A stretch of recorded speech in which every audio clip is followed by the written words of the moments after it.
Hello नमस्कार दोस्तों, आशा करते हैं आप सब खैरियत से होंगे। आज की वारदात में हम आपको एक नई कहानी बताने जा रहे हैं। जी हाँ, बने रहिए हमारे साथ, देखते रहिए वारदात। अपनी सनक में कई लोगों की जान लेने वाले खतरनाक हत्यारों पर हमारी सीरीज जारी है। इस सीरीज में आज बात राजस्थान के संकरिया की, जिसने एक साल में 70 लोगों को बेरहमी से मार डाला। हथौड़े से कत्ल करने वाले इस सीरियल किलर ने पूरे देश में दहशत फैला दी थी। हाइलाइट्स बता दें, राजस्थान का सीरियल किलर कनपटीमार संकरिया सनकी किलर ने 12 महीने में ली 70 लोगों की जान। कान के नीचे बार बार हथौड़ा मारकर लेता था जान। संकरिया को लोगों को तड़पाने में आता था मजा।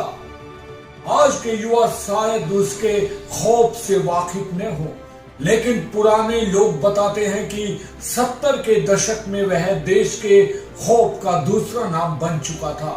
लोगों को सड़कों पर निकलते हुए डर लगता था। उसने एक दो नहीं 70 लोगों को अपना निशाना बनाया। सिर्फ एक साल में देश के इस खतरनाक सीरियल किलर ने 70 लोगों को तड़पा तड़पा कर मारा। उस दौर में इस खूंखार सीरियल किलर का ऐसा डर था कि अगर कोई कंबल ओढ़े दिख जाए तो लोग अपना रास्ता बदल लेते थे। मजे के लिए 70 कत्ल करने वाला सीरियल किलर दिखने में एक सीधा साधा भोला लड़का, उम्र महज 25 साल, लेकिन शौक ऐसे कि सुनने वालों के होश उड़ जाएं। राजस्थान का सीरियल किलर शंकरिया, जिसने शौक था कत्ल करने का, उसे मजा आता था हथौड़े से लोगों की जान लेने में, जो लोगों की तड़प कर अपना आनंद ढूंढता था। शंकरिया का जन्म देश के आजाद होने के महज 5 साल बाद यानी 1952 में राजस्थान के जयपुर शहर में हुआ।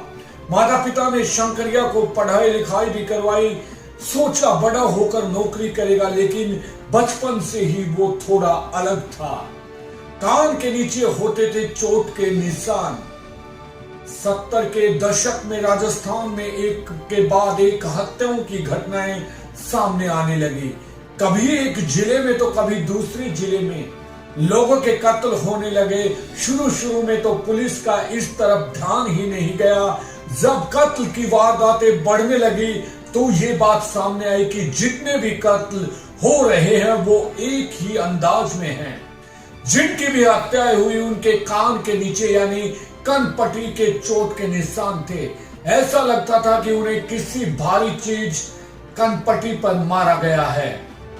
कनपटी मार की कहानी खौफनाक है। 2, 4, 10 कई कत्ल हो चुके थे। ये बात फैलने लगी कि शहर में सीरियल किलर घूम रहा है। इस सीरियल किलर के बारे में किसी को कुछ भी पता नहीं था, लेकिन साफ था कि सनकी हत्यारा कान के नीचे वार करके लोगों का कत्ल करता, और इसलिए लोगों ने इस हैवान को नाम दिया कनपटी मार। कनपटी मार का कहर पूरे राज्य में बढ़ने लगा।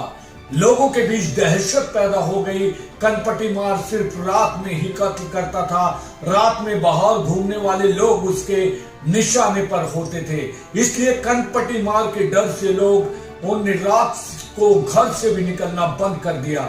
जैसे ही सूरज ढलता, राजस्थान के लोग घरों में दुबक कर बैठ जाते। कोई नहीं जानता था कि कनपटी मार का अगला निशाना कौन होगा। कंबल ढककर करता था इंतजार। कुछ लोग इस सीरियल किलर हमले से बच गए तो कनपटी मार सीरियल किलर पर कुछ खबरें सामने आई। ये सीरियल किलर रात में सड़कों में कंबल लेकर बैठ जाता था। इसके हमले से बचने के लिए लोगों ने बताया कि वो कंबल के अंदर इस तरह छुपा होता था कि दूर से उसे कोई देख ना पाए। कंबल के अंदर ये एक हथौड़ा छुपा कर रखता था। जैसे इसके सामने कोई गुजरता, हथौड़े से उसके कान के नीचे वार करता। रात का अंधेरा होने की वजह से इसे कोई नहीं देख पाता। ये भारी हथौड़े से तब तक उस शख्स पर वार करता जब तक उसकी मौत न हो जाए। ये अक्सर सुनसान इलाकों में लोगों को अपना शिकार बनाता था। लोगों ने बताया कि वो कंबल के अंदर इस तरह छुपा होता था कि दूर से उसे कोई देख ना पाए। कंबल के अंदर ये एक हथौड़ा छुपा कर रखता था। जैसे ही इसके सामने से कोई गुजरता, हथौड़े से उसके कान के नीचे वार करता। रात का अंधेरा होने की वजह से इसे कोई नहीं देख पाता। ये भारी हथौड़े से तब तक उस शख्स पर वार करता जब तक कि उसकी मौत ना हो जाए। यह अक्सर सुनसान इलाकों में लोगों को अपना शिकार बनाता था। एक साल में किया 70 लोगों के कत्ल। राजस्थान के लोगों में कंबल के नाम से भी डर लगने लगा था। अगर कोई सामान्य आदमी भी कंबल ढका हुआ होगा तो लोग उसे कनपटी मार सीरियल किलर समझकर उससे डरने लगते। राज्य में चंद महीनों में ही दर्जनों हत्याएं हो गई थी। पुलिस परेशान थी। कुछ समझ नहीं आ रहा था कि आखिर सीरियल किलर कौन है। साल 1978 से लेकर 1979 के बीच 70 लोगों की इस सीरियल किलर ने मौत के घाट उतार दिया था। राज्य मौत का ऐसा तांडव हुआ कि खबरें पूरे देश में फैलने लगी। 25 साल की उम्र में हुई गिरफ्तारी। जो लोग इसके हमले से बचकर आए थे उनकी मदद से इस कनपटी मार सीरियल किलर स्केच तैयार किया गया। पुलिस रात भर सड़कों पर घूमती, लोगों से इसके बारे में जानकारियां लेती। कई महीनों तक तलाश के बाद आखिरकार जयपुर में रहने वाले शंकरिया नाम के एक शख्स को गिरफ्तार किया गया। शंकरिया एकदम यंग लड़का जिसकी उम्र उस वक्त 25 साल की थी, जिसने 70 कत्ल किए थे। शंकरिया ने कबूल किया कि वो ही सीरियल किलर है, कनपटी मार। वही है जो रात होते ही कंबल की आड़ में हथौड़े से लोगों की जान लेता था। पुलिस के सामने बेखौफ था शंकरिया। कहते हैं जब ये सनकी हत्यारा गिरफ्तार हुआ था तो इसके चेहरे पर कोई खौफ नहीं था। मासूम सा दिखने वाला 25 साल का सीरियल किलर 70 हत्याओं को जैसे बच्चों का खेल मान रहा था। पुलिस के सामने अपने सारे जुर्म बेखौफ होकर कबूल किए।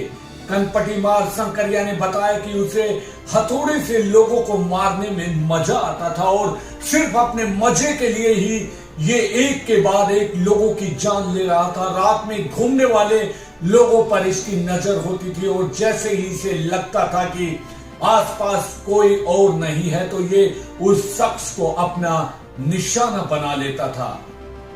फांसी से पहले जला पश्चाताप की आग में जब शंकरिया गिरफ्तार हुआ तो पूरे देश के लोगों ने चैन की सांस ली थी। इसके ऊपर कोर्ट में केस चला और अदालत ने इस शख्स को इसकी हैवानियत के लिए फांसी की सजा सुनाई।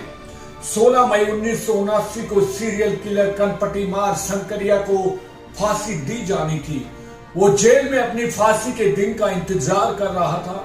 फांसी दिए जाने से कुछ देर पहले इस शख्स ने कहा, मैंने बेवजह की है हत्याएं, किसी को भी मेरी तरह नहीं बनना चाहिए। 70 लोगों की जान लेने वाले इस रहमान आखिरी शब्द ये बताते हैं कि उसे अपने अंतिम दिनों में अपने किए का पछतावा था। वो फांसी से पहले ही जल रहा था पश्चाताप की आग में। तो दोस्तों ये था शंकरिया। कल फिर लेकर आएंगे हम आपके पास एक ऐसी ही दिल दहलाने वाली कहानी। हम लेकर आते हैं आपके लिए सच्ची रियल कहानियां। अगर आपने हमारे चैनल को सब्सक्राइब नहीं किया है तो बेहतरीन और सच्ची उम्दा कहानियां देखने के लिए हमारे चैनल को जरूर सब्सक्राइब करें। बने रहें हमारे साथ। अब संजय रामफल को दीजिए इजाजत। कल फिर मिलते हैं नई वारदात में। जय हिंद, जय भारत। सुरक्षित रहिए, अपना ख्याल रखिएगा।